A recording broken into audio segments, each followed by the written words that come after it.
नई मिसाल कायम की है।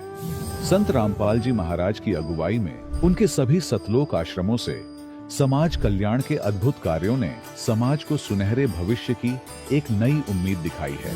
संत रामपाल जी महाराज से नाम दीक्षा लेने के बाद लाखों लोगों की लाइलाज बीमारियां जैसे कैंसर, एड्स आदि ठीक हुई। संत जी के ज्ञान से प्रेरित होकर उनके अनुयायियों ने लाखों यूनिट रक्तदान किया। संत जी ने लाखों बहन बेटियों का दहेज मुक्त विवाह करवाया।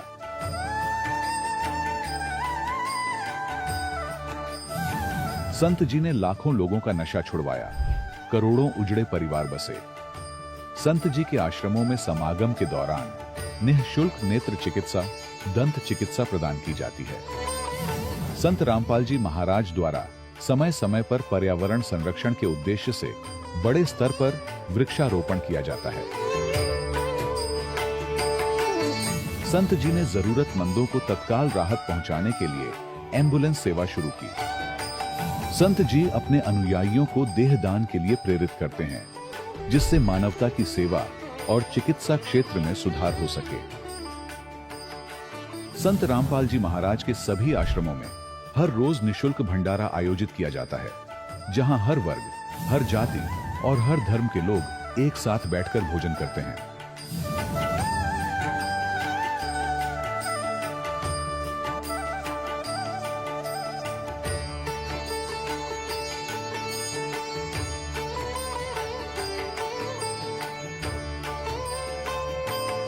संत रामपाल जी महाराज के आश्रम में हजारों बुजुर्गों को सम्मान और प्यार के साथ जीवन जीने का अवसर मिलता है।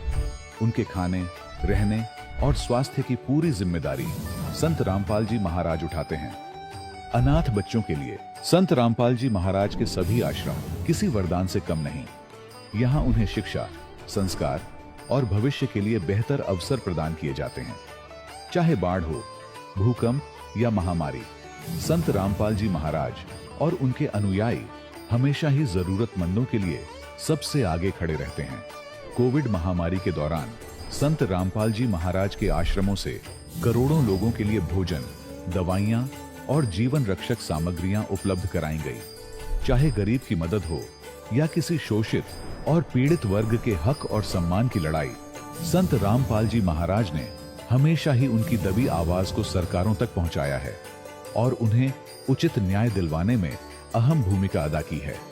समाज में आध्यात्मिक और सामाजिक मूल्यों के प्रति जागरूकता लाने में संत रामपाल जी महाराज हर कदम पर मानवता के सच्चे सेवक साबित हुए हैं।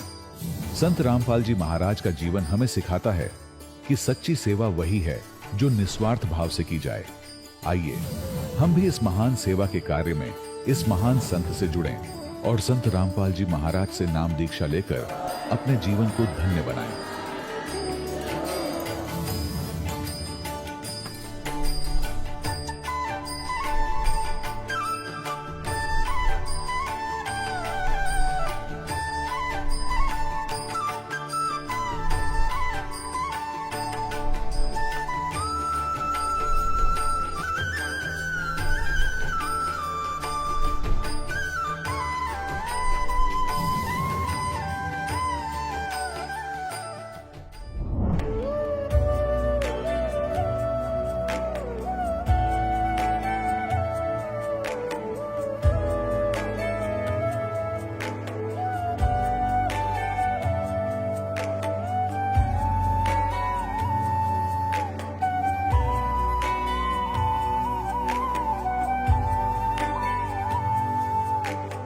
गीता अध्याय 15 के श्लोक 16-17 में 3 प्रभु बताए हैं।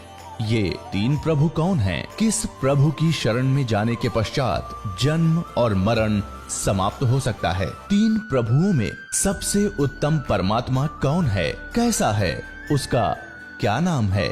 इन सभी गूढ़ रहस्यों को जानने के लिए अवश्य सुनिए जगत गुरु तत्वदर्शी संत रामपाल जी महाराज के अमृत वचन।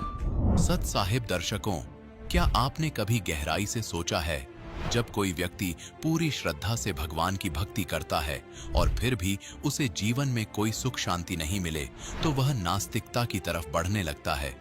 दर्शकों, कुछ ऐसी ही कहानी थी पंजाब के रहने वाले धर्मेंद्र जी की। धर्मेंद्र जी ने अपने जीवन में हर परंपरागत साधनाओं को अपनाया, लेकिन फिर भी वे शारीरिक और मानसिक रूप से लगातार परेशान रहे। हालात इतने बिगड़ गए कि एक समय ऐसा भी आया जब ये भगवान के ऊपर से आस्था ही छोड़ बैठे और नास्तिक बन गए। लेकिन दर्शकों, आज धर्मेंद्र जी का कहना है कि जब से मैंने संत रामपाल जी महाराज से नाम दीक्षा ली है और संत रामपाल जी महाराज द्वारा प्राप्त शास्त्र अनुकूल भक्ति अपनाई है, तब से मेरा जीवन ही बदल गया। मेरे जीवन से न केवल बीमारियां दूर हुई हैं, बल्कि भीतर से एक अनोखा सुकून भी मिला है। दर्शकों, आखिर संत रामपाल जी महाराज द्वारा बताई गई भक्ति में ऐसी कौन सी चमत्कारी शक्ति है जिससे लोगों को ऐसे अद्वितीय लाभ मिल रहे हैं? आखिर इसके पीछे की सच्चाई क्या है? आइए सुनते हैं धर्मेंद्र जी की कहानी, उन्हीं की जुबानी। सर नमस्कार। नमस्कार सर। सर क्या नाम है आपका? धर्मेंद्र दास। सर कहाँ से आए हैं आप? मैं गांव कोडियांवाली, जिला तहसील फाजिलका, पंजाब से आया हूँ। सर संत रामपाल जी महाराज की शरण में आने से पहले आप क्या भक्ति साधना करते थे? जी मैं नास्तिक था।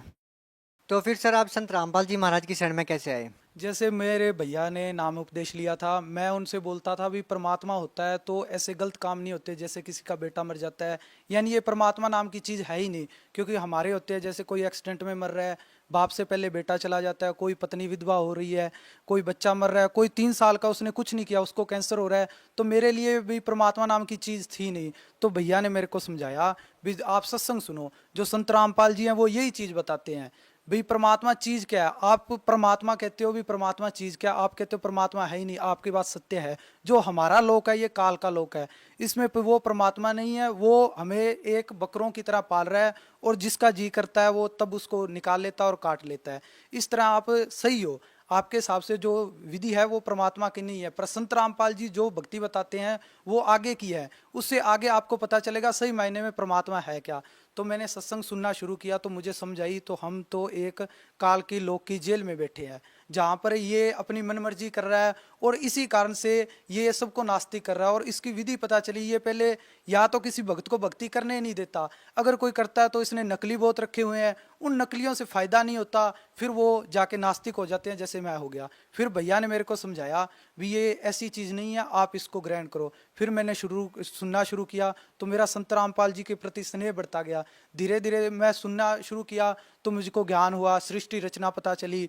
फिर सब कुछ सुना तो मेरे को पता चला भी संत रामपाल जी जो भक्ति देते हैं, जो कबीर परमात्मा है, जो सबको सुखी करता है, जिसके चमत्कार हम पहले सुनते थे जो बंद हो गए, वो ये कबीर परमात्मा है और वो ही कर सकते हैं। इसलिए मैं उनकी शरण में चला गया। सर संत रामपाल जी महाराज की शरण में जाने के बाद आपको क्या लाभ मिले? मुझे लाभ तो बहुत ज़्यादा हुए। पहला तो मेरे को आत्मिक शांति मिली। मैं जहाँ भी जाता था लोग परमात्मा की बात करते तो मेरे को गुस्सा आता था, भी परमात्मा नाम की चीज़ है ही नहीं, फिर भी ये परमात्मा की बात कर रहे हैं। मेरे को आत्मिक शांति बिल्कुल नहीं थी। मैं सोचता था, मेरे शुरू से यही था पैसा कमाना है, जो मर्जी हो। मैं ऐसे चलता था जैसे कोई क्या कर रहा है, मुझको कोई शांति नहीं, रात को नींद नहीं आनी। जब मैं परमात्मा की शरण में आया सबसे पहले तो मुझे संतोष मिला, भी मुझे क्या चाहिए, मुझे मार्ग मिला, शास्त्र अनुकूल साधना मिली जो करनी चाहिए, पूरे गुरु की शरण मिली और पूरे लाभ हुए और मेरे मोक्ष का द्वार खुला। सबसे बड़ी हमें सतलोक जाने का रास्ता मिला, परमात्मा की दया हुई। और बहुत लाभ हैं जी, जैसे मुझको मानसिक लाभ हुए और तन के लाभ तो बहुत ज़्यादा है। पहले बीमार भी रहता था शुरू में, परमात्मा की दया से वो भी ठीक हो गया। जैसे मैं सिविल इंजीनियर का काम करता था, अब तो मैंने परमात्मा की दया से छोड़ दिया। ठीक है, तो मैं एक दिन शटरिंग खुलवा रहा था तो ऊपर मेरे शटरिंग गिर गई। मुझे पता लग रहा है भी मेरे ऊपर गार्डर आ चुका है। तो परमात्मा की दया से मेरे जो कोई पीछे से खींच रहा था उसने मुझे पीछे कर लिया। सभी ने कहा आज तो तेरे गुरुजी ने तुझे बचा लिया। और बहुत लाभ हुए जी। मेरे बड़े भैया जो उपदेश लिए है, 7 साल हो गए बीटेक किए हुए, वो जॉब नहीं लग रहे थे। तो मालिक को उसने दूसरी बार बोला, मालिक कहते कोई बात नहीं बेटा। तो जैसे कोई IBPS का एग्ज़ाम देता है तो उनको पता होगा भी जो 1.5 या 2 नंबर से वेटिंग में रह जाए या 1 नंबर से ज़्यादा वेटिंग में हो वो कभी नहीं लगता। तो मालिक की दया से चमत्कार हुआ, उसका घर पे आया लेटर और वो आज ज्वाइन है। 18 अप्रैल को उसकी ज्वाइनिंग लेटर आ गई थी। जिस दिन वो इंटरव्यू देने गया उसके पास सर्टिफिकेट भी नहीं थे। परमात्मा की दया से उन्होंने हमें टाइम दे दिया, आज मेरा भाई जॉब लग गया। वो परमात्मा की दया से सरकारी जॉब लगा हुआ है। सर जब आप संत रामपाल जी महाराज से नाम दीक्षा लेने के लिए गए तो आपको क्या क्या नियम बताए गए? नियम तो कुछ खास नहीं है। नियम के बारे में मैं सबको बताना चाहूँगा। आप जो भी नियम का नाम लेते हो, ये अब एक जुकाम की गोली लेते हो, सिर दर्द की गोली लेते हो, उसके नियम है। पर इन्होंने भक्ति का भवंडर बना दिया, कोई नियम नहीं है जी। जो मर्जी करो का भक्ति करते चलो। पर संत रामपाल जी जो भक्ति देते हैं वो सही साधना है। सर क्या संत रामपाल जी महाराज वही भक्ति दीक्षा आपको देते हैं जो कबीर साहब ने गुरु नानक देव जी को दी थी? हाँ जी, इसका हमारे गुरुजी जो क्या इसका सबूत दिखाते हैं। भाई वाले वाली साखी में जो समुद्र की यात्रा है उसमें पूरा प्रकरण समझाते हैं गुरुजी। उसके अंदर पूरा सतनाम का विवरण लिखा हुआ है। ठीक है, आपको वो पता भी चल जाएगा वहां नाम क्या जपना है। गुरु नानक देव जी जो कहते थे वो साधना हम आज सारे जानते हैं भी। एक भक्ति रावण ने की, उसका क्या नाश हुआ। एक भक्ति भविष्य करता था, उसे बिना मांगे सोने की लंका मिली। एक गुरु नानक देव जी जिनको ये सूर्यधार्या मानते हैं, संत शिरोमणि मानते हैं, ठीक है, उनकी जो साधना थी वो आज संत रामपाल जी महाराज दे रहे हैं। सर आपको क्या लाभ हुआ? मैं जो भक्ति करता हूँ, मेरे को जो भी कष्ट आते हैं परमात्मा उसमें बचाते हैं। परसों की बात है, जैसे मैं एक साइकिल वाले को ओवरटेक कर रहा था तो मुझे ऐसे लगा भी इससे रुक जाना चाहिए। तो जैसे मैं रुका, वो साइकिल वाला एक गाड़ी में भिड़ गया और मर गया। तो मुझे लगा भी परमात्मा साथ आज रोक लिया। सर आप भगत समाज को क्या संदेश देना चाहेंगे? भगत समाज को मैं यही संदेश देना चाहता हूँ। पहली बात तो मैं रिक्वेस्ट करना चाहता हूँ, अपने जो शास्त्र हैं उनको पढ़ो। क्या वो साधना है, जो भी साधना दे रहे हैं उनको संत रामपाल जी से कंपेयर करके देखो और भक्ति करो और सतलोक आश्रम जाओ और जन्म मरण से पीछा छुड़ाओ। तो सर जो साधक संत रामपाल जी महाराज से नाम दीक्षा लेना चाहते हैं वो उनसे नाम दीक्षा कैसे ले सकते हैं? सर जो सत्संग चलता है संत रामपाल जी महाराज का टीवी चैनल पर, तो उसके नीचे आश्रम के नंबर दिए जाते हैं, तो उन नंबरों पे कॉल करें और अपना पता बताएं। पहली बात तो आपको ज्ञान गंगा मुफ्त में मिलेगी, वो पढ़ें और वहां से कॉन्टैक्ट नंबर लेकर नामदान ले। सर आपकी उम्र के जो नौजवान लोग हैं जो हर समय नशे में धुत रहते हैं, सर आप उनको क्या संदेश देना चाहेंगे? मैं उनको यही कहना चाहता हूँ कि संत रामपाल जी पूर्ण परमात्मा हैं, धरती पे आए हुए हैं। सिर्फ उन्हीं के, आपको कोई दवाई लेने की जरूरत नहीं, कहीं जाने की जरूरत नहीं। उनके शब्द में इतनी शक्ति है, आप मन से एक बार पुकार करके देखना, वो सब कुछ छुड़वा देंगे।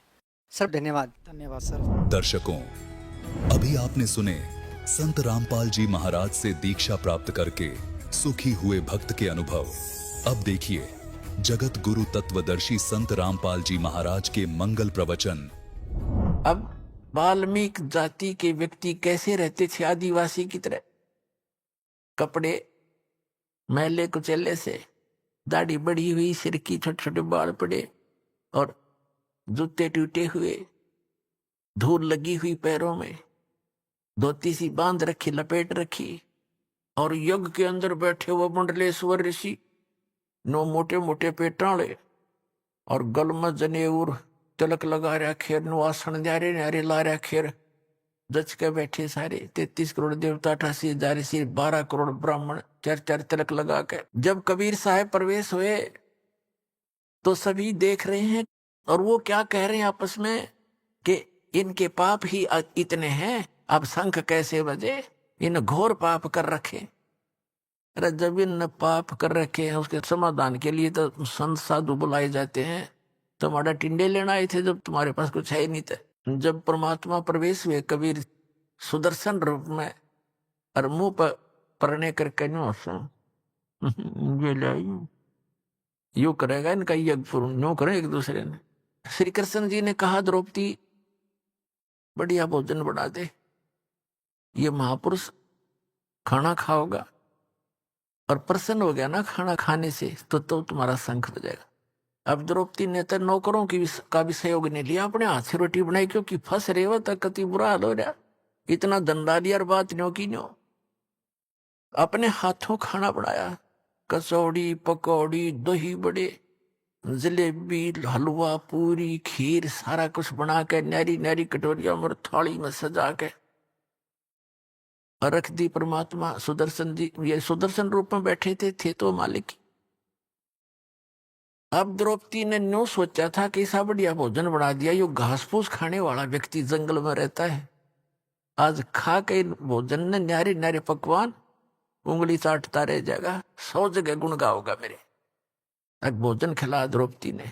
और प्रत्येक बहन का ये एक कुदरती स्वभाव होता है, कोई अतिथि आ जाता है उसके लिए विशेष भोजन बनाने में विशेष ध्यान रखती है कि कहीं ये बाहर जा करके और मेरी बदनामी ना कर दे कि उसमें नमक ठीक नहीं था, मिर्च गड़ी थी, या ठीक अच्छा नहीं लगा भोजन, इसलिए वो हर संभव कोशिश करती है कि खाने वाला मेरी प्रशंसा करे।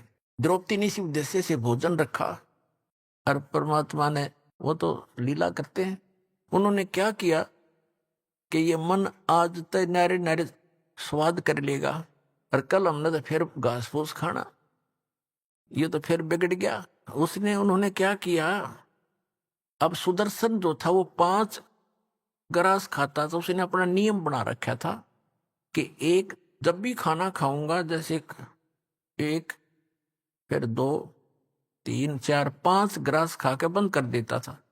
इतना अब अल्पाहार था, उसका संयम रखता था।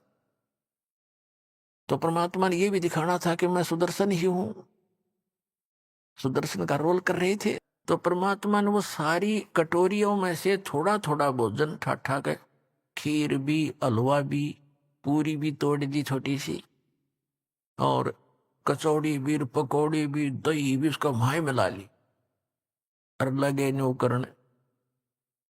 अब द्रौपदी देखा बेटी बेटी, अक मैंने तो 1 घंटे तक तुम्हें मांग फुड़वाई, अरे यू का के शंख बजाओगा, सूदर का सूदर ही रहा, इसने खाना भी ना आता।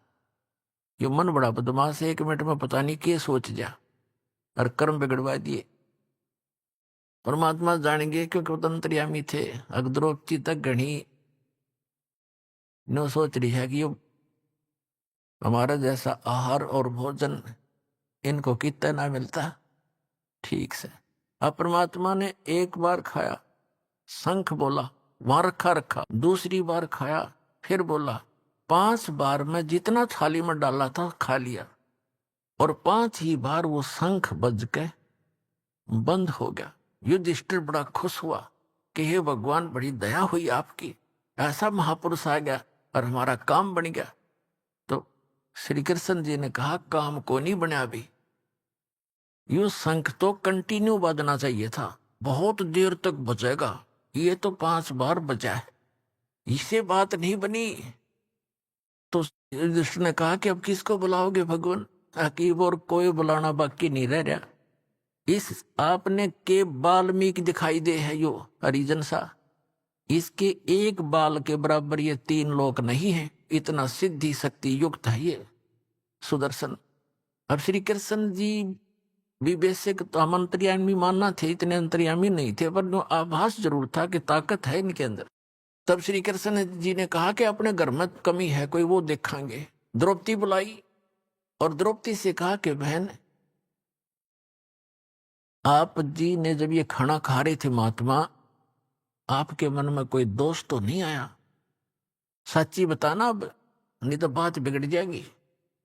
तो द्रौपदी ने सारी सच्ची बता दी कि महाराज, मैंने 1 घंटे तक भोजन तैयार किया, नारे नारे आइटम बनाए, और मैंने ऐसे ऐसे सोचा था कि उंगली चाटता रह जाएगा महात्मा और बड़े गुण गाओगा मेरे।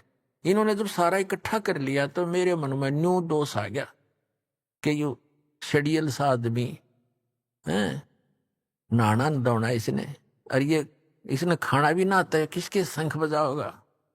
कृष्ण बोला, द्रौपदी तने तो भट्ठा बैठा लिया, तन्ने मोल ले लिया कि साधु को अपने घर बुला के तेरे पे एहसान किया इसने, आ करके तेरे घर का टूक खा लिया, तेरा तू धार करने के लिए आया था अपना। अब बोली कैसे, ये मन में सोच भी तेरे लिए पाप की भागी बन गई, एक और पाप लग गया तुझे। अब वह कांपेगी सारी कि साधु संतों के बारे में ऐसे नहीं बोला, सोचना भी ना चाहिए, कैसे खाओ, आपका फर्ज था रख दिया, कैसे खाओ ये। तो कहने लगी, जी क्या करूं कि चरण धो के पी इस धूल समेत, जब तेरा कल्याण होगा। अब द्रौपदी ने, कहते मरता क्या नहीं करता, लाई प्रात उठा के 1 लोटे में जल भर के, भगवान बैठे थे सुदर्शन रूप में, उनके चरण धोए और वापस लोटे में गाल गए, गिलास में आधा पी लिया ना। जब श्री कृष्ण करने लगे, बहन मुझे भी दे दिया आधा, इसे महापुरुष का चरणामृत कितने युगा पर्यंत प्राप्त होता है। आधा श्री कृष्ण जी ने पिया।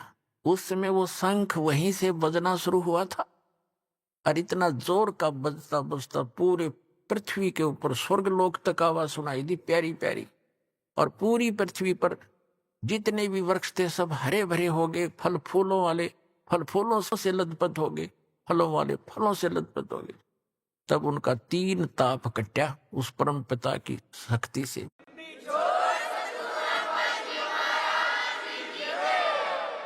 तुम कौन राम का जपते जापम, तात कटे ना तीनु तापम। समर्थ का सरनाग हो रंग होरी हो, कभू न हो एकाज राम रंग होरी हो। तो पुण्यात्माओं, सौभाग्य आपका, आपको ये सुख तो यहाँ फ्री में मिल लेंगे, क्योंकि हम वो 5 यज्ञ कर रहे हैं जो युधिष्ठिर पांडवा ने एक कई यज्ञ करी थी। आज आप देख रहे हो 5 दिन का समागम चल रहा है और कई हजारों की संख्या में पुण्यात्मा परमात्मा की प्यारी आत्मा आई हो। ये सभी भक्त हैं, सभी परमात्मा का सुबह उठते हैं, शाम दिन रात चर्चा करते हैं, घर पे जाते हैं, वहां भी इतना कोर्स दे रखा है आपको भक्ति का, जैसे बालकों को सलेबस न्यारा होम टास्क अलग से, तो इतना कोर्स दे दिया, इस बिना आपका उद्धार नहीं हो सकता। कभी आरती कर रहे हो, कभी नित्यनेम कर रहे हो, कभी रमैनी कर रहे हो, कभी प्रथम मंत्र, कभी सेकंड मंत्र, फिर वाणी पढ़ रहे हो, कहीं सेवा कर रहे हो, दान कर रहे हो। तो ये जितने भी साधु संत यहाँ आ रहे हैं, और यहाँ आपका दिया हुआ जो धन है वो आपको बहुत लाभ दे रहा है। करोड़ गुना आपको फल यहाँ देगा और मोक्ष प्राप्ति होगी। ये एकमात्र स्थान इस पृथ्वी पर, यदि कोई शास्त्र अनुकूल साधना और मोक्ष मार्ग है, सतलोक आश्रम जो आपको प्राप्त हुआ, आपका सौभाग्य है। और भक्ति करते रहो।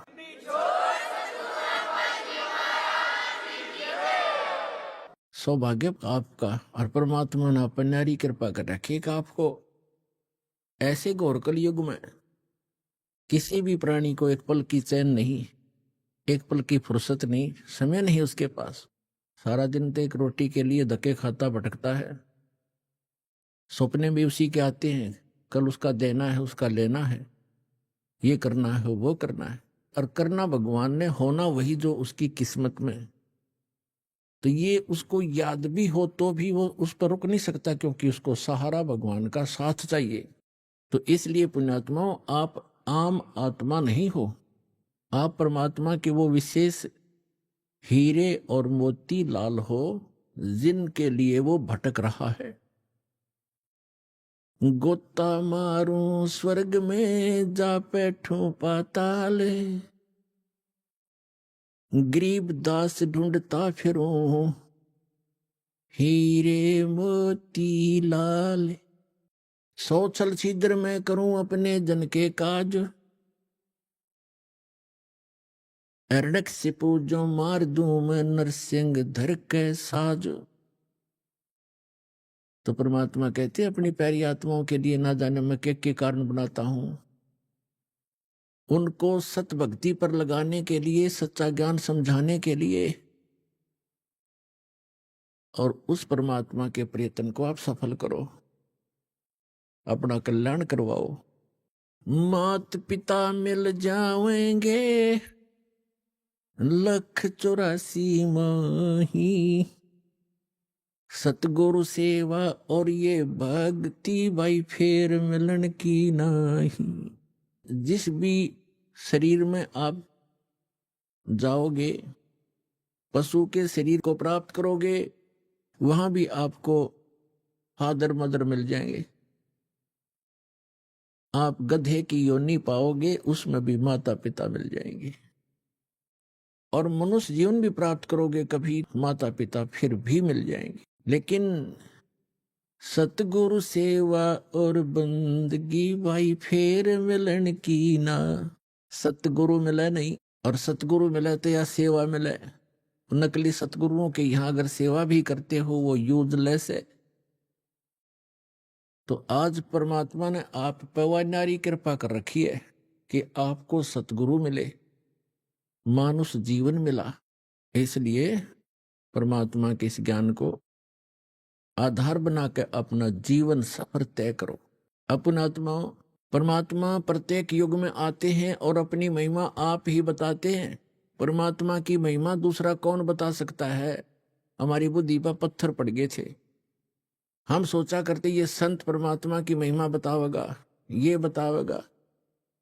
अरे भगवान की महिमा भगवान ही बता सकता है, अपने द्वारा रची हुई सृष्टि को स्वयं ही बता सकता है। एक ऋषि के बता सके भगवान के द्वारा रची सृष्टि को। अब एक पुत्र अपने पिता की उत्पत्ति कैसे बता सकता है? दादाजी बता सकता है। तो ऋषि तो इस काल के पुत्र, ब्रह्म के सरपुरुष के,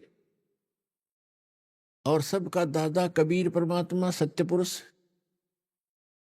तो उस दादाजी ने आकर हमें बताया है, जो सबका दादा है, सबका बाबा है। गुरु नानक जी ने तो यहां तक कहा है, अगर कोई बाबा कहने का अधिकारी है तो कबीर है।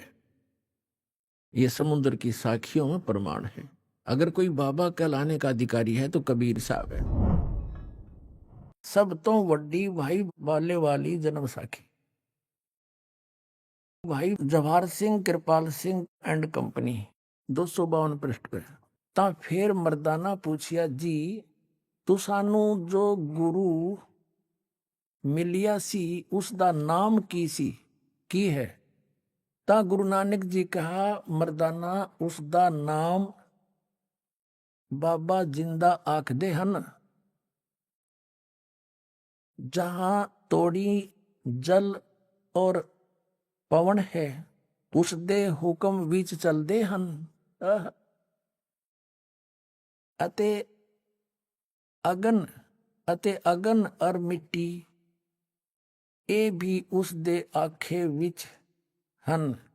जिस ताही बाबा जिंदा मिलेगा, जिस ताही बाबा जिंदा मिलेगा, तिस ताही बाबा आखना चाहिए, होर ताही बाबा नहीं आखना। अब कहने का भाव है कि यू है सबका बाबा सबका दादा, जो मैं हमने और किसी को बाबा कहना व्यर्थ है। तो पुण्यात्मा, सौभाग्य आपका, आपको यो ज्ञान सुनने को मिल रहा है। अभी तक तो आप अज्ञान से ठोक रखे थे। अब बताओ हम क्या साधना करते थे हिंदू धर्म के अंदर जन्म लेके। इन काल के ऋषि महर्षियों, आचार्यों और शंकराचार्यों द्वारा दिए गए ज्ञान के आधार से हम कौन सी पूजाएं किया करते थे, आप सभी को मालूम है। ये दास भी वो भुगत भोगी है। कुछ तो देखम देखा, कुछ परंपरागत साधनाएं, और कुछ किसी सिर फिरे संत ऋषि के ज्ञान विचार सुनकर, पुस्तक पढ़कर, या किसी भाई साथी बहन सहेली से सुनकर हम वही क्रियाएं करने लग जाते थे। कोई गोवर्धन की फेरी के लिए कहता, हम वहां भी चले जाते। कोई अमरनाथ के दर्शन के लिए प्रेरित करता, हम तैयार हो जाते, क्योंकि हमें भगवान की आवश्यकता थी। और कोई पंथ केदार के लिए प्रेरित करता, उन 500 केदारों के भी दर्शन के लिए जाते। कोई पशुपति नाथ के लिए कहता, हम नेपाल भी जाते। कोई सोमवार का व्रत बताता तो हम वो भी करते। कोई मंगलवार के लिए प्रेरित करता, हम मंगलवार का व्रत भी प्रारंभ कर देते। पुण्यात्माओं, हमें अध्यात्म ज्ञान नहीं था, यह लोक वेद था। तो परमेश्वर ने स्वयं आकर के एक संत भक्त, और परमेश्वर तो वो थे ही, और एक सतगुरु, इन सब की भूमिका की। जब आदरणीय स्वामी रामानंद जी परमात्मा को देखा सतलोक के अंदर, और फिर वापस देखा वहीं अपने सामने बैठे उस बालक रूप में, तब कहा था, दोहू ठौर है एक तू, भया एक से दो, और गरीबदास हम कारणे तुम आए हो मगजो। तुम साहेब तुम संत हो, और तुम सतगुर तुम हंस, गरीबदास तेरे रूप बिना और न दूजा अंश। बोलत रामानंद जी सुनो कबीर करतार, गरीबदास सब रूप के तुम ही सृजनहार। तो परमात्मा के विषय में कहा स्वामी जी ने, स्वामी रामानंद जी ने, कि तुम साहेब, साहेब माने परमात्मा, जैसे आपको डेफिनेशन ऑफ गॉड सुनाई थी प्रथम दिन। तुम साहेब, साहेब माने परमात्मा, सर्वश्रेष्ठ प्रभु। वैसे तो साहेब हम सभी का साथ लगाते हैं, जैसे तहसीलदार साहब, एसडीएम साहब, डिप्टी कमिश्नर साहब, कमिश्नर साहब, मंत्री साहब और प्रधानमंत्री साहब और मुख्यमंत्री साहब, ये सारे साहब हैं। लेकिन इन फैक्ट जब साहब पूछेंगे कि सुप्रीम कौन है, तो प्रधानमंत्री, और उसके बाद माननीय राष्ट्रपति, ये हमारे साहब हैं, वो हैं असली साहब। तो इसी प्रकार ये अन्य देव जो हैं, श्री ब्रह्मा, श्री विष्णु, श्री शिव जी, ये एक विभाग के मंत्री एक ब्रह्मांड के अंदर ओनली। जैसे कोई राज्य का मंत्री हो और उसको हम प्रधानमंत्री की संज्ञा देते हैं, उसकी उपमा देते हैं, तो हमारी वो अज्ञानता का प्रतीक है, वो सच्चाई नहीं। तो यहां क्या बताते हैं, तुम साहेब, तुम संत हो, तुम सतगुरु, तुम हंस। सतगुरु भी आप ही हो, यथार्थ ज्ञान देने वाले, और तुम हंस। एक भक्त का रोल, यानी एक भक्त ने कैसे रहना चाहिए, कैसी उसकी दिनचर्या हो, कैसा व्यवहार हो, कैसे उसका आचरण हो, कैसी बोली हो, और कैसे वो रह रहा हो, कैसे निर्वाह करता हो, उसके लिए परमात्मा कहते हैं, राज्य क्रमता राम की, रजा धरे जो शीस, दास गरीब दरस परस दिन बैठे जगदीश। कि जो परमात्मा ने आपके प्रारब्ध में लिख दिया, उसके आधार से आप जीना सीखो। प्रारब्ध का मतलब है कि जैसे आप जी को कोई अच्छे घर में, अच्छा घर हम मानते हैं जिसका घना धन हो, कोई अच्छी पोस्ट हो उसकी, ठीक है, आपके संस्कारवश आपका कहीं ऐसा जन्म है, तो ये ना भूलना चाहिए कि आप चाहे कितने धनी व्यक्ति या कितने ही मंत्री प्रधानमंत्री के घर जन्म आपका, आपको उतना ही स्थान चाहिएगा सोने और घूमने फिरने और क्रिया करने के लिए जितना एक निर्धन जहां गुजारा कर रहा है।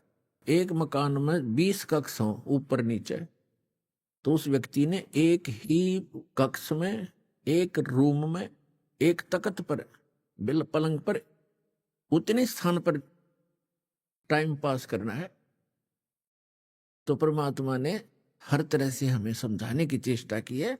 और परमात्मा पाने के लिए किसी को ये भ्रम हो कि धनी लोग जो घना दान धर्म करते हैं और उच्च जाति के हैं, पहले ये भ्रमना, ये भ्रांति बहुत ज्यादा थी कि ब्राह्मण लोग ही मोक्ष प्राप्ति करते हैं, यही ऋषि महर्षि बनते हैं, इनके वंशज ही ऋषि महर्षि बनते हैं।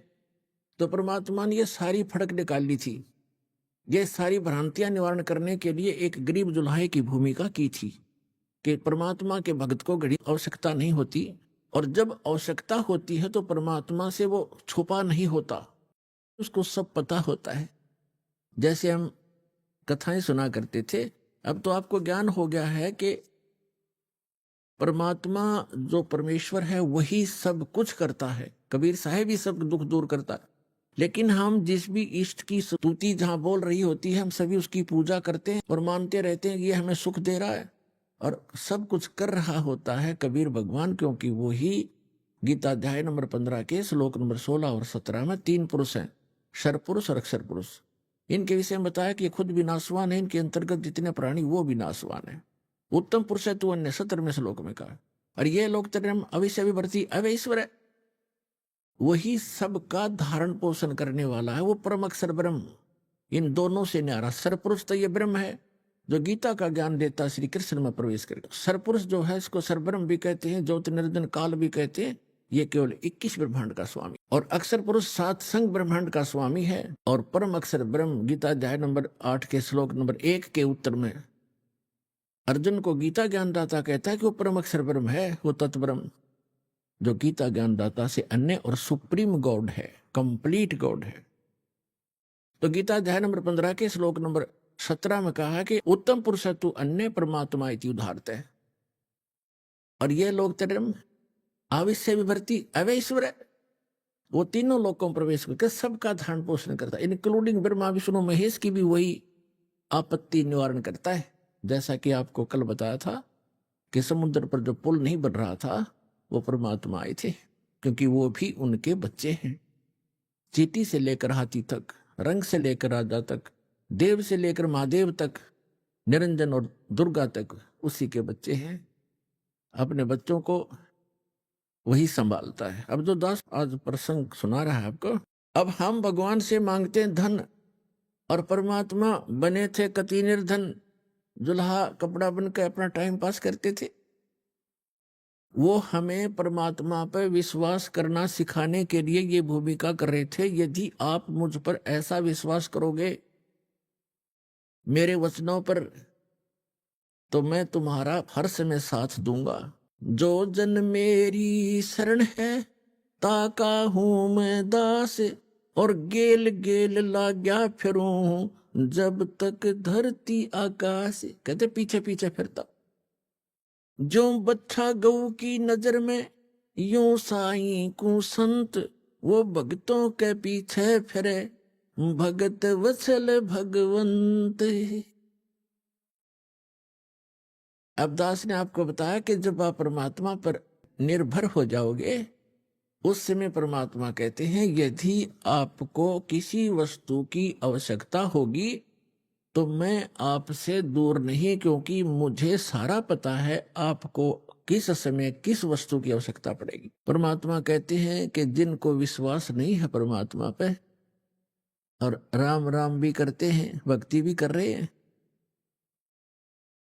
कहते क्या हुआ नाम जपणते जब मन में नहीं विश्वास। परमात्मा का विश्वास नहीं तो व्हाट इज यूज, उस भक्ति का यूज नहीं है।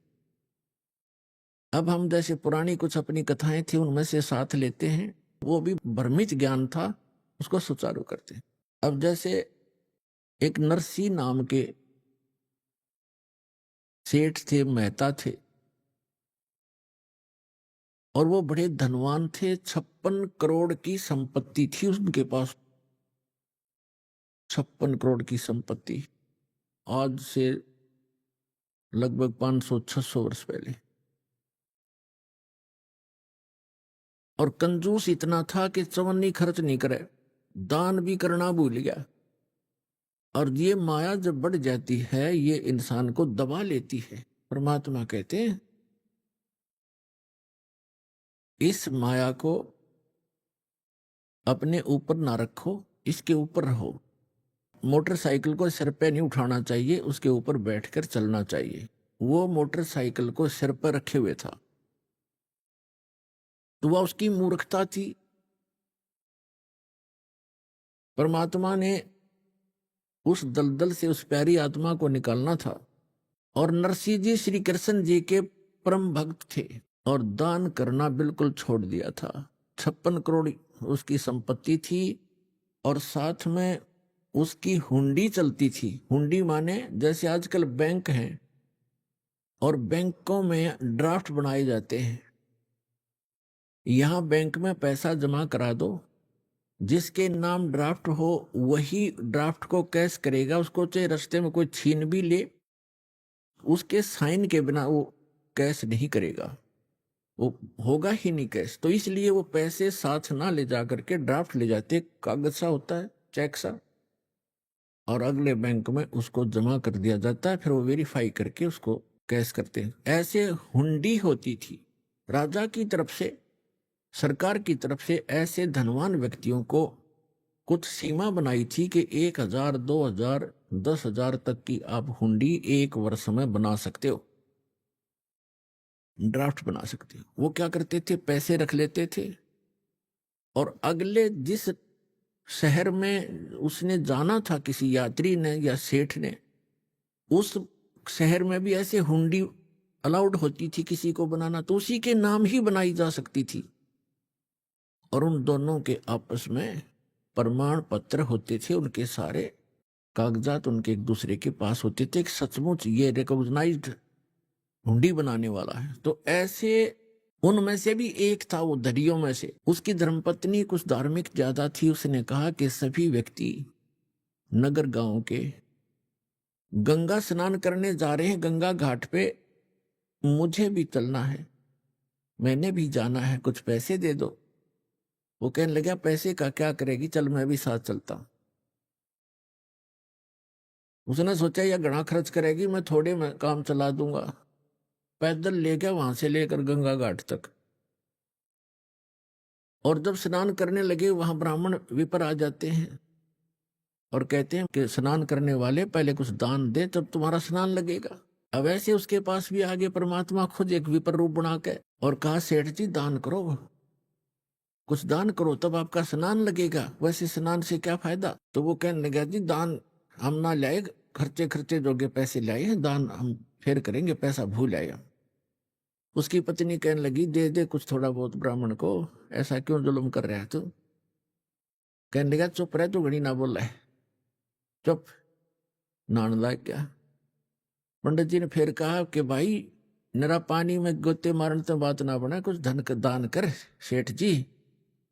उन्होंने सोचा ये ज्यादा बेइज्जती करे है, कहने लगा 1 टका दूंगा, 1 टका। उन्होंने बोला जी चलो दे दे जो तेरी इच्छा है। कहने लगा यहाँ ना दूं, मैं थोड़ी लाया हूं पैसे, घर आ जाना, नरसी मेरा नाम है, अरे वैसे ऐसे मेरा फलाना गांव है जूनागढ़ जैसे,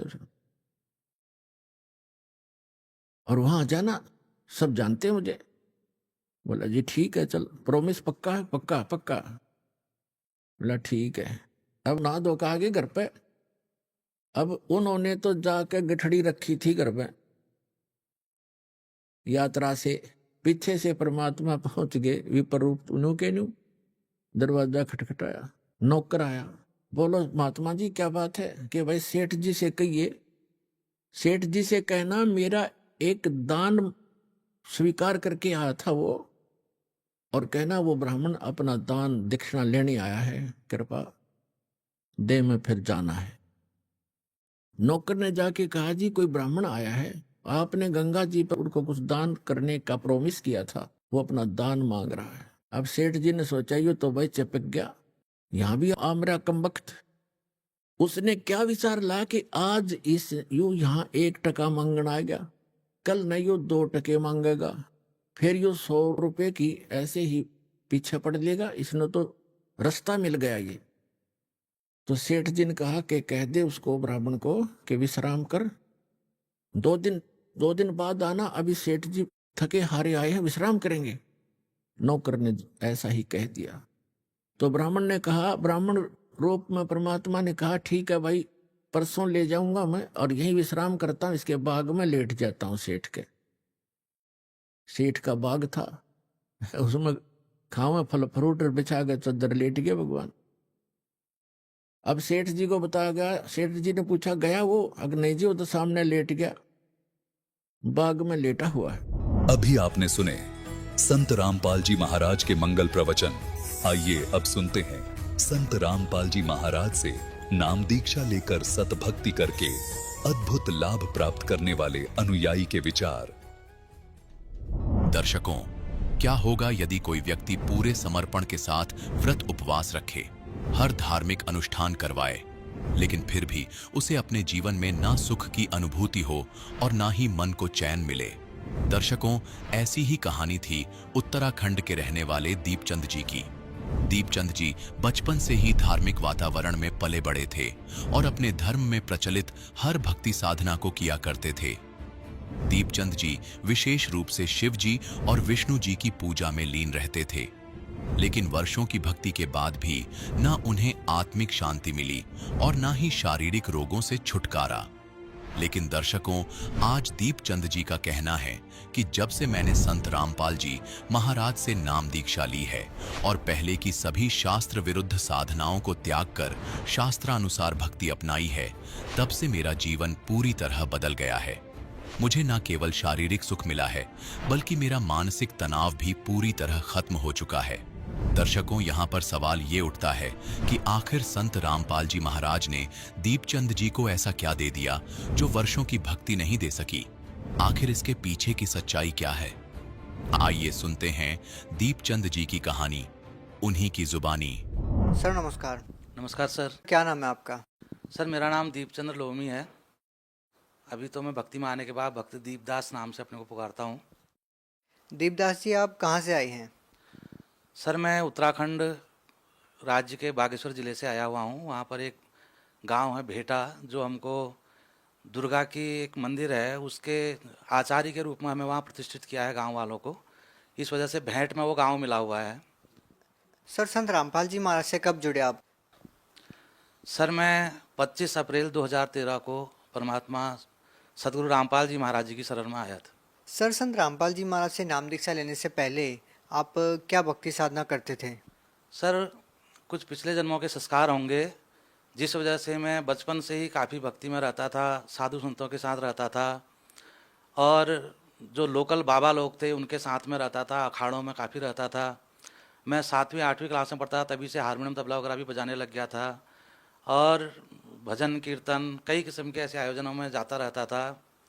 हमारे घर में हर साल अखंड रामायण होता था, पूरे नज़दीक के गांव वालों को मैं निमंत्रण देता था, भंडारा भी कराता था, मंदिरों में भी काफ़ी सेवा करता था, भागवतों में काफ़ी, मैं ब्राह्मण के तौर पर भी रहता था क्योंकि ब्राह्मण जाति में मेरा जन्म हुआ है। और इसके अतिरिक्त मैं 3 बार अमरनाथ यात्रा करके आया। बाकी इधर के भी मंदिरों में, अपने उत्तराखंड के मंदिरों में तो कई बार जाता ही रहता था। अन्य भी कई धामों में मैं बद्रीनाथ, केदारनाथ, हरिद्वार, इन सब जगहों में कई बार जाता रहा। इसके अलावा नवरात्रि हर बार साल में 2 बार होती है, दोनों बार करता था। सपरिवार हम भक्ति करते थे और इतना सब कुछ करने के बाद भी हमें कुछ ऐसा आभास नहीं होता था कि पूर्ण इससे आगे भगवान कौन है। राम की भक्ति करते हैं तो विष्णु बड़े हैं, विष्णु के अवतार हैं। कृष्ण की करते हैं तो उसमें भी शक होता था कि इनसे बड़े भी भगवान हैं। दुर्गा की भक्ति करते समय कभी ऐसा लगता था कि सबसे बड़ी यही है क्योंकि ब्रह्मा विष्णु महेश भी इनकी भक्ति करते हैं। और ऐसा चाहत होती थी कि हम सबसे जो बड़े भगवान हैं, सब भगवानों से बड़े हैं, श्रेष्ठ हैं, उनकी भक्ति करें। कभी बोलते थे सदाशिव बड़े हैं, शिव बड़े हैं, तो कुछ समझ में नहीं आता था कौन बड़े हैं। बोलते थे राम शिव की भक्ति करते हैं, शिव राम की भक्ति करते हैं। राम का द्रोही शिव का द्रोही हो जाता है और शिव का द्रोही राम का द्रोही हो जाता है। हमारे समझ में नहीं आता था कि एक भगवान अगर है तो हम इतनी भक्तियाँ करके एक भगवान को कैसे मान सकते। सर पहले आप इतनी सारी पूजाएं करते थे, आपकी भक्ति में बहुत गहरी रुचि थी, भगवान के प्रति आपकी इतनी दृढ़ आस्था, आपने अमरनाथ यात्रा, बद्रीनाथ यात्रा, केदारनाथ यात्रा आपने की है, आपने भजन, संध्या पाठ, जागरण वगैरह भी किए हैं। इतनी सारी भक्ति करते करते भी आप संत रामपाल जी महाराज की शरण में कैसे आ गए? सर मैं भक्ति तो बहुत करता था, लेकिन उस भक्ति के बाद में हम आरती भी करते थे जिसमें हम कहते थे कि विषय विकार मिटाओ, पाप हरो देवा। पाप तो हम कितने करते थे, जब तक किसी दूसरे को पता नहीं चला उसको हम पाप समझते ही नहीं थे।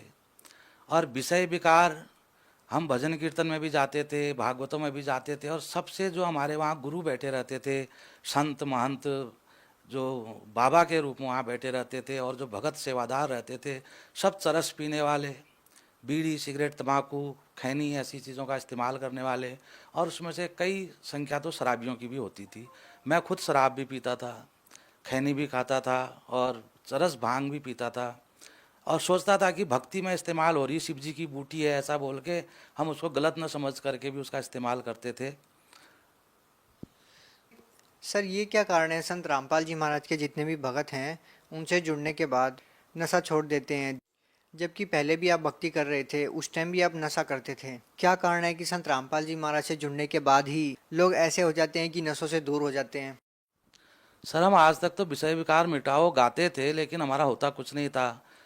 परमात्मा संत सदगुरु रामपाल जी महाराज जी की शरण में जाते समय मुझे जब ज्ञान गंगा पुस्तक मिली, उसमें लिखा था कि किसी प्रकार का भी नशा, कोई भी नशा नहीं करना है, जबकि मैं परिपूर्ण नशे करता था। सर जैसा कि पहले आपने बताया कि पहले आप बहुत सारी तीर्थ यात्राओं पे गए, बद्रीनाथ यात्रा, केदारनाथ यात्रा और बहुत सारी पूजा पाठ आप करते थे। सर अब आप क्या साधनाएं करते हैं? संत रामपाल जी महाराज से नाम दीक्षा लेने के बाद क्या अभी भी आप वही साधना करते हैं? सर रामपाल जी महाराज जी ने हमको ऐसी साधना दे दी है कि अब हमें कहीं किसी, हमारी भाषा में गाड़ गधेरे कहते हैं, कहीं पर्वतों के शिखर पर या कहीं नदियों की घाटी पर कहीं जाने की ज़रूरत नहीं है, क्योंकि भगवान तो सर्वव्यापक हैं, वो कण कण में विद्यमान है। लेकिन हमारे जो मनुष्य शरीर में जो हमारा शरीर है, इसी के अंदर इन सभी देवताओं के कमल स्थान बने हुए हैं। सर आपसे एक बात जानना चाहेंगे कि जो लोग आपके साथ रहते थे, आपके साथ जागरण में जाते थे, जो लोग आपके साथ तीर्थ यात्राएं करते थे, उन लोगों का क्या कहना है आज? क्योंकि अब आपने वो सारी चीज़ें छोड़ के केवल संत रामपाल जी महाराज द्वारा दी गई भक्ति करते हैं। सर मेरे जानने वाले पुराने साथी लोग, मेरा तो उनसे कोई बैरभाव नहीं है, लेकिन मेरी भक्ति में जाने के बाद में वो कई लोग नाराज़ हो गए हैं। नाराज़ होने का और कोई कारण नहीं है, मेरा कोई उनके साथ कोई झगड़ा, कोई लेन देन कुछ भी नहीं है। सिर्फ यही कारण है कि मैं पहले उनके साथ संगतों में, कीर्तनों में, भजनों में, ऐसी जगहों पर जाता था और काफ़ी बढ़ चढ़ कर हिस्सा लेता था। रामला में भी मैं पाठ खेलता था, विश्व हिंदू परिषद से भी मैं जुड़ा हुआ था और अच्छा समझ के ही जुड़ा हुआ था। लेकिन आज मेरा उन चीज़ों में शामिल नहीं होने से वो लोग काफ़ी नाराज़ रहते हैं। नाराज़ होने का कारण ये है कि वो कहते हैं कि अब आप क्यों नहीं भजन गाते हो। भजन गाने के लिए मैं उन्हें कहता हूँ कि परमात्मा की भक्ति, भगवान का नाम लेने में मुझे कोई बुराई नहीं है, मैं लेता ही हूँ, लेकिन जो हम पहले करते थे या जो अभी आप कर रहे हो वो मेरे समझ में तब नहीं आया, जो गुरुजी संत रामपाल जी महाराज जी की शरण में जाने से मेरे समझ में आ गया है। सर आपसे एक बात जानना चाहेंगे कि जो जो पूजाएं आपने की उन पूजाओं को छोड़कर संत रामपाल जी महाराज द्वारा दी गई भक्ति आप कर रहे हैं, तो सर संत रामपाल जी महाराज द्वारा दी गई भक्ति को करने के बाद आपको क्या लाभ मिले?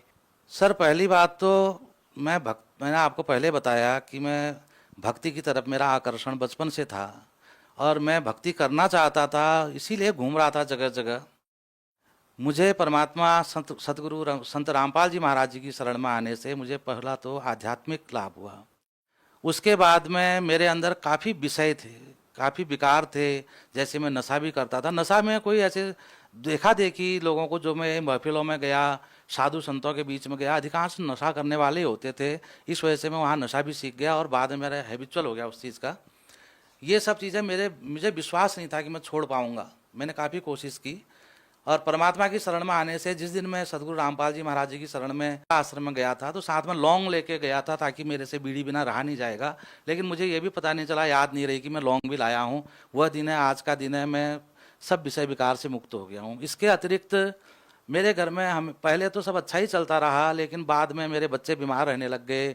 लड़के का मेरे हार्ट की प्रॉब्लम हो गई, उसको हार्ट में छेद बताया, जिसको डॉक्टर ने मना किया था कि इसको न डांटना है, न किताब पढ़ने के लिए जोर देना है और न इसको कोई दौड़ भाग करने देना है। और उसका लगातार 8 साल तक ट्रीटमेंट चलना था। उसके कागजात मेरे पास मौजूद हैं। और हमारे यहाँ उत्तराखंड में कुमाऊँ रीजन में हल्द्वानी में एक हार्ट केयर सेंटर है, जगदम्बा हार्ट केयर सेंटर, और वहाँ से उसका इलाज चल रहा था। काफ़ी इलाज कराने के बाद भी उसको कोई विशेष लाभ भी नहीं था और उसको तो एक जिंदा या मुर्दा एक जैसा ही था, ना उसको डांटना है ना उसको पढ़ने को कहना है। और बच्चा था फिर भी जी रहा था। साथ में मेरी लड़की, उसको ऐसी बीमारी थी जिसका कहीं इलाज नहीं हुआ। मैं उसको बड़े बड़े अस्पतालों में ले गया। वो स्कूल में जाती थी, स्कूल में जाते ही ठीक 10 बजे वो बेहोश हो जाती थी, उसकी सांस बंद हो जाती थी। और वो घर, वहाँ स्कूल से फ़ोन आता था, एडम्स स्कूल है गरुड़ में, इंग्लिश मीडियम स्कूल है, वहाँ से फ़ोन आता था। तो घर में हमारे परिवार के सदस्य कांपने लग जाते थे डर के मारे, क्योंकि हमारे लिए रोज़ की वो घटना हो गई थी। फिर बाद में मेरे को किसी ने बताया कि आप अपने घर के चक्करों को देखो, कोई ये पूछ करने वालों के पास में जाओ। हम उनके पास, मैं पहले भूत वगैरह को नहीं मानता था, वैसे तो बाकी भक्ति सब करता था। तो उनके पास जाने से उन्होंने हमें तरह तरह की बातें बताई। कोई हमारे पितरों के बारे में बताया कि आपके पितरों का दोष है, कोई ऐसी बातें बताई। उन्होंने जो कुछ भी बताया वो किया। वो करने से हमको लाभ तो हुआ, लेकिन आंशिक लाभ हुआ। 2-4 दिन 10 दिन तक हमें आराम रहता था, फिर वही घटना दोबारा हो जाती थी। इसके अलावा और कई हमारे घर में ऐसी बीमारियां तो होती ही रहती थी बूढ़े बच्चों को। ये बड़ी बीमारियां थी। परमात्मा की शरण में जाने के बाद में वो दिन है, सिर्फ एक दिन, जिस दिन मैं लड़की को नाम दिला के लाया, और वो दिन है आज हमको 3.25 साल हो गए हैं परमात्मा की शरण में गए हुए। उसको दोबारा कभी ऐसी शिकायत नहीं हुई। और न लड़के का हम कोई ट्रीटमेंट करा रहे हैं, न कहीं अस्पताल में दिखा रहे हैं, वो बिल्कुल स्वस्थ है। लड़की, उसको एक यहाँ मंडल डॉक्टर थे, चाइल्ड स्पेशलिस्ट गरुड़ बैजनाथ सरकारी अस्पताल में, उन्होंने तो साफ कह दिया था कि जो ये बीमारी इस बच्ची को है, इस बीमारी के लक्षण वाले बच्चे बचते नहीं हैं, ये मर जाएगी, आप इसकी आशा छोड़ दो। और वो स्कूल के लिए तैयार हो जाती थी, इसलिए हम भेज देते थे। हमारा दिल उसे स्कूल भेजने का नहीं करता था। आज वो बच्ची ने अपने स्कूल में टॉप किया है। एडम्स पब्लिक स्कूल है गरुड़ में, उसमें उसके हाई स्कूल में 10 CGP है। कई बार अखबार में भी नाम उसका आया। देहरादून से वो गोल्ड मेडल लेके आई है विज्ञान प्रतियोगिता में। और वो लड़की जो मर जाएगी बोला था, आज बिल्कुल स्वस्थ है। परमात्मा की महिमा तो बहुत है।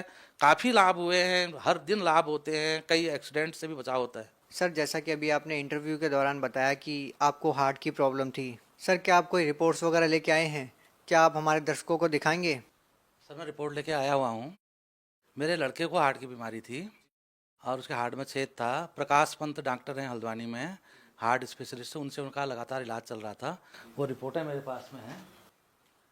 ये जगदम्बा केयर सेंटर, ये जो है हल्द्वानी के अस्पताल है, लगातार इसके पूरा टेस्ट होते थे। हर महीने मेरे को यहाँ से हल्द्वानी गाड़ी बुक करके जाना पड़ता था। और इसमें उसको बताया था कि 8 साल तक लगातार उसका इलाज चलेगा, जबकि उसको लगभग 2 साल हुए थे इलाज करते हुए कंटिन्यू।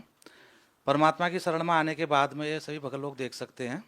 गुरुजी संत रामपाल जी महाराज जी की शरण में जब हम गए और लड़के को मैंने नाम उपदेश दिलाया, उसके बाद से आज हम न किसी अस्पताल में गए हैं, कोई छोटी मोटी बीमारी का भी, सर्दी जुकाम बुखार इत्यादि, इसकी तो हमने दवा ली है। सर, जैसा कि अभी आपने बताया कि संत रामपाल जी महाराज से नाम दीक्षा लेने के बाद आप पितृ पूजा नहीं कर सकते, श्राद्ध नहीं निकाल सकते, तो जैसे कि आपने पहले हमारे को बताया था कि आप पहले जागरण करते थे, जागरणों में जाया करते थे, जैसा कि आप पहले हिंदू परिषद के अध्यक्ष भी रहे हैं, तो सर सवाल ये उठता है कि और लोगों में कहीं न कहीं इस बात की शंका भी है कि संत रामपाल जी महाराज कहीं आपका हिंदू धर्म से धर्म परिवर्तन तो नहीं करवा रहे, क्योंकि इस बात को लेके लोगों में काफी शंकाएं रहती है कि संत रामपाल जी महाराज जी के जो अनुयायी है वो देवी देवताओं की पूजा नहीं करते।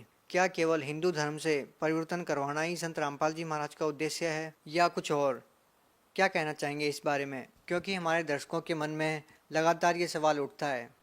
सर, संत रामपाल जी महाराज सिर्फ हिंदू धर्म के बारे में ही नहीं, अपितु सभी धर्मों के बारे में हमें बताते हैं कि उन धर्म ग्रंथों में क्या लिखा हुआ है। हिंदू धर्म में, चाहे मुस्लिम धर्म में या किसी अन्य धर्मों में जो पाखंडवाद फैल गया है, उन बुराइयों को दूर करके और धर्म के मुताबिक, धर्म ग्रंथों के मुताबिक भक्ति करना बताते हैं।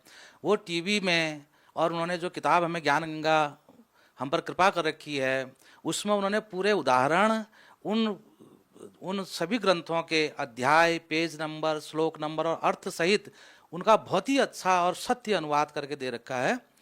मेरे को बहुत ऐसा महसूस हुआ था कि ये हमारे धर्म के खिलाफ ऐसी कोई साजिश है। मुझे पढ़ने के बाद पता चला कि ये तो परमात्मा का ऐसा ज्ञान है जो कबीर साहिब जी ने हमें पहले भी पाखंडवाद से छूटने के लिए काफ़ी, आज से 600 साल पहले काशी में आके और लोगों ने उनका विरोध किया था। आज वही ज्ञान और वही परमात्मा संत रामपाल जी महाराज के रूप में आकर के हमें वही ज्ञान बता रहे हैं। सर, हिंदुस्तान में पहले ही बहुत सारे धर्म है, अब संत रामपाल जी महाराज कौन सा धर्म बनाने जा रहे हैं? सर, धर्म तो हम अनेक किस्म के धर्मों में बढ़ चुके हैं। संत रामपाल जी महाराज हमको अनेक धर्मों से एक बनाना चाह रहे हैं। वो कहते हैं कि जीव हमारी जाति है, मानव धर्म हमारा, हिंदू मुस्लिम सिख ईसाई धर्म नहीं कोई न्यारा। हिंदू मुस्लिम सिख ईसाई तो 4 मुख्य धर्म है, इसके अतिरिक्त भी हमने अलग अलग गुरु संत बना करके कई धर्म अपने बना लिए हैं। संत रामपाल जी महाराज मानव धर्म को मानने के लिए कहते हैं, मानवता को मानने के लिए कहते हैं और एक पूर्ण परमात्मा की भक्ति करने कहते हैं। इसलिए हम जितने भी भाई बहन आज भगत बने हुए हैं, सब एक परमात्मा की भक्ति करते हैं। हम कोई भेदभाव, छुआछूत, आपस में ऊंच नीच जातियां, इन चीज़ों को नहीं मानते। न हम मुस्लिम हिंदू धर्म या कोई अन्य धर्म को मानते हैं, न हम किसी धर्म में प्रचलित जातियों को मानते हैं। हम सबको बराबर समझ के एक परमात्मा के बच्चे बन के भक्ति करते हैं। सर, हिंदुस्तान में संत रामपाल जी महाराज के बहुत सारे नामदान सेंटर खुले हुए हैं जहाँ पे लोग जाकर के नाम दीक्षा लेते हैं और लाखों की संख्या में संत रामपाल जी महाराज से श्रद्धालु जुड़ रहे हैं।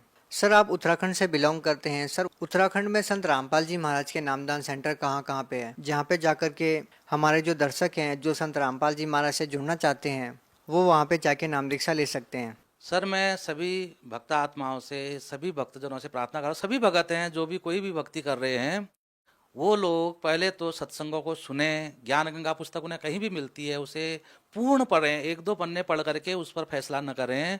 उसके बाद में अगर वो और जानकारी लेना चाहते हैं और भक्ति को, अपनी भक्ति को, सत्य भक्ति को करना चाहते हैं, उन्हें अपना ये सब शक दूर करने के लिए, धर्म परिवर्तन है या नहीं है सब जानने के लिए उत्तराखंड में परमात्मा की दया से 6 नामदान सेंटर खुले हुए हैं। एक काशीपुर में है, एक हल्द्वानी में है और एक गरुड़ में, बागेश्वर जिले के अंदर एक भेटा गांव है, वहाँ पर खुला हुआ है। और एक श्रीनगर गढ़वाल में है, देहरादून में है, रुड़की में है। अभी अन्य भी और जिलों में खुलेंगे उत्तराखंड में। इसलिए भक्तों की कमी है, क्योंकि वहाँ पर भूत पूजा, पितर पूजा, इस चीज़ को ज़्यादा मान्यता दी गई है और लोग सब दुखों से परेशान रहते हैं। सब दुखों का छुटकारा पाने का एक ही उपाय है कि संत रामपाल जी महाराज के शरण में आए। सर, बहुत बहुत धन्यवाद। सर, धन्यवाद, नमस्कार।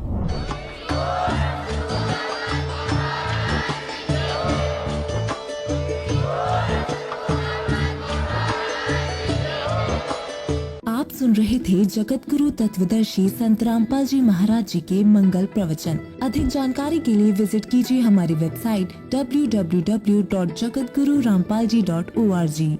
संत रामपाल जी महाराज जी के शुभ आशीर्वाद से पूरे विश्व भर में 500 से भी ज्यादा नाम दीक्षा केंद्र हैं, जिन पर संत रामपाल जी महाराज जी द्वारा ऑनलाइन निशुल्क नाम दीक्षा दी जा रही है। अपने नजदीकी नाम दीक्षा केंद्र का पता करने के लिए संपर्क करें 8222880541।